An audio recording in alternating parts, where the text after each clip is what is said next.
만약에 생리 때마다 생리통이 발생하고 이때마다 진통제를 습관적으로 복용한다면 이것은 좀 문제가 됩니다. 생리통은 남성은 죽었다 깨어나도 모르는 통증이라고 하죠. 그리고 이제 실제로 가임기 여성의 절반 정도가 생리통을 경험한 정도로 많은 여성들이 이것 때문에 고생을 합니다. 너무나 어떻게 보면 흔하고 많은 사람들이 이것 때문에 아파하기 때문에 이것을 또 중요하게 생각하지 않는 경우들도 꽤 있는 것 같습니다. 그냥 아프면 하루 이틀 정도 진통제를 먹으면서 넘긴다던가 이런 경우들이 많고요. 좀 더 심하면은 생리를 먹게 하는 호르몬 치료 같은 것을 받기도 하고 이런 경우들이 있는데요. 생각보다 너무나 흔하고 많은 사람들이 겪기 때문에 이것을 좀 가볍게 생각하는 경우도 있습니다. 하지만 일반적으로 하루 이틀 진통제로 넘길 수 있는 생리통도 있지만요. 제가 치료했던 환자 같은 경우는 통증이 너무 심해서 기절을 해서 응급실에 실려가는 경우도 있었습니다. 실제로 그런 경우라면 일상생활을 며칠 정도 할 수 없을 정도로 큰 문제가 되죠. 그래서 생리통은 흔하지만 어떻게 보면은 여성들에게 일어날 수 있는 건강에 대한 신호 이런 거라고도 볼 수 있습니다.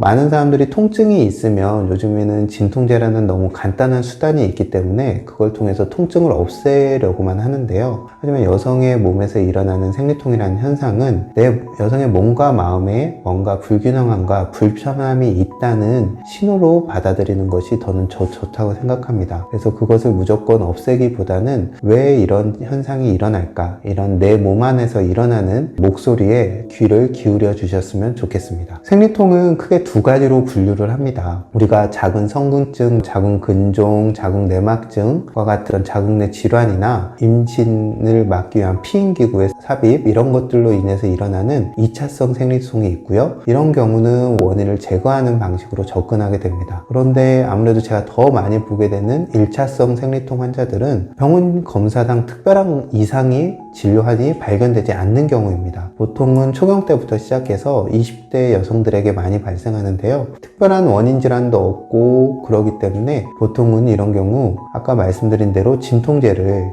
습관적으로 복용하는 경우들이 많습니다. 일시적으로 발생한 경우라면 이것도 저는 나쁘지 않다고 보는데요. 만약에 생리 때마다 생리통이 발생하고 이때마다 진통제를 습관적으로 복용한다면 이것은 좀 문제가 됩니다. 왜냐하면 진통제라는 약물은 모든 약물이 그렇듯 부작용이 수반되게 됩니다. 따라서 습관적으로 진통제를 복용하면 진통제의 복용에 따른 부작용이 발생할 수 있고요. 그리고 계속 복용하다 보면 그 진통제의 효과가 반감되기 때문에 자꾸 용량을 늘리게 되는 그런 문제들도 생기게 됩니다. 그리고 무엇보다 생리통이라는 증상을 만들어내게 된 내 몸의 문제는 해결되지 않기 때문에 어쩌면 진통제로 통증을 가리는 동안 그 몸의 문제들은 점점점 진행이 돼서 나중에는 더 큰 질환으로 발전할 수도 있기 때문에 반복되고 장기화되는 생리통이라면 몸의 문제를 찾아서 꼭 해결을 하셔야 됩니다. 생리통의 가장 흔한 이유는 바로 호르몬의 불균형 때문입니다. 그리고 이 호르몬의 불균형을 일으키는 이유로 대표적인 것들은 생리통뿐만 아니라 많은 질병을 일으키는 흔한 원인들입니다. 스트레스라든가 과로, 그리고 운동 부족,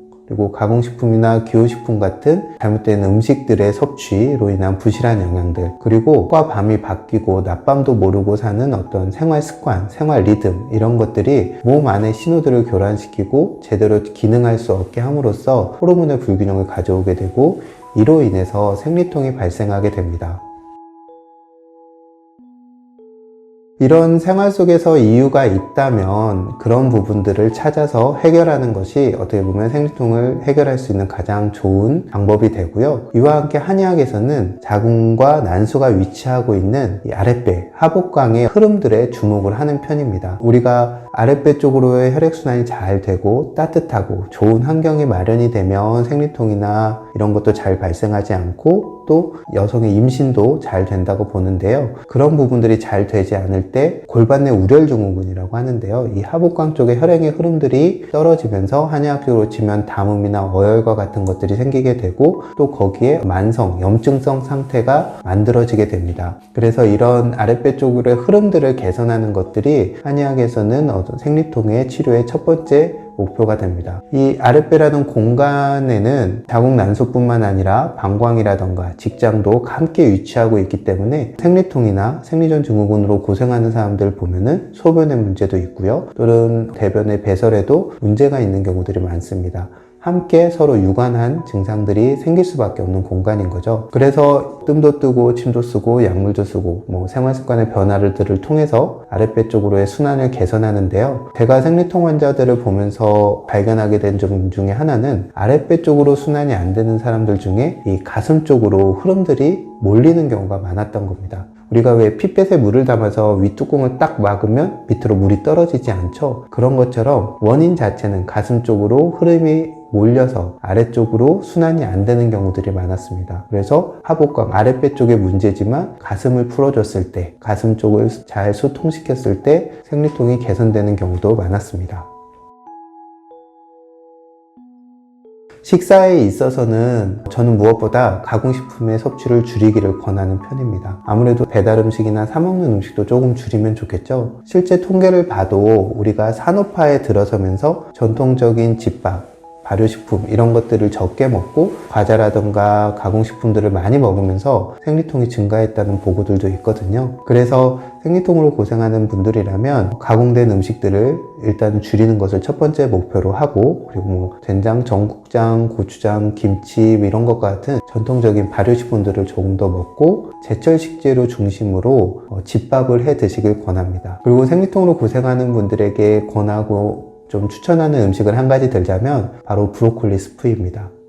브로콜리는 양배추의 일종이라고 할 수 있습니다. 성질이 좀 서늘하고 열을 좀 내리는 작용들이 있고요. 또 눈도 좀 밝게 하고 이런 작용들이 있어서 여름철 건강식품으로 각광을 받는데요. 그 영양 성분들을 보면 비타민 A나 판토펜산 같은 것들이 풍부하고 또 귤보다도 비타민 C가 풍부하다고 합니다. 또한 비타민 B군도 풍부하고 황이나 철 같은 그런 부분들도 많이 함유하고 있어서 일종의 건강식품이라고도 할 수 있죠. 또한 섬유질도 풍부하게 함유하고 있어서 그것을 먹었을 때 장의 운동이라던가 이런 부분도 원활하게 할 수 있습니다. 많은 분들이 이제 브로콜리를 데쳐서 먹거나 이렇게 볶아서 먹는데요. 생리통으로 고생할 때는 브로콜리를 따뜻한 스프의 형태로 한번 만들어 보시길 권합니다. 그 브로콜리 자체가 줄 수 있는 어떤 영양 성분이나 이런 것도 있지만 따뜻한 스프에서 느낄 수도 있는 마음의 위안, 몸의 위안 이런 것도 느끼실 수 있을 겁니다. 참 그렇기는 하지만 브로콜리 같은 경우 한 가지 주의하실 것이 있습니다. 브로콜리가 우리 몸에 들어가면 일종의 요오드 대사를 약간 방해하는 그런 작용이 있기 때문에 갑상선 기능 저하증이 있는 분들은 브로콜리를 너무 과도하게 섭취하시는 것을 조금 조심하시면 좋을 것 같습니다. 만약에 아내가 딸이 생리통으로 고생하고 있다면 남편으로서 또는 아빠로서 브로콜리 스프를 한번 끓여서 주시면 좋을 것 같습니다.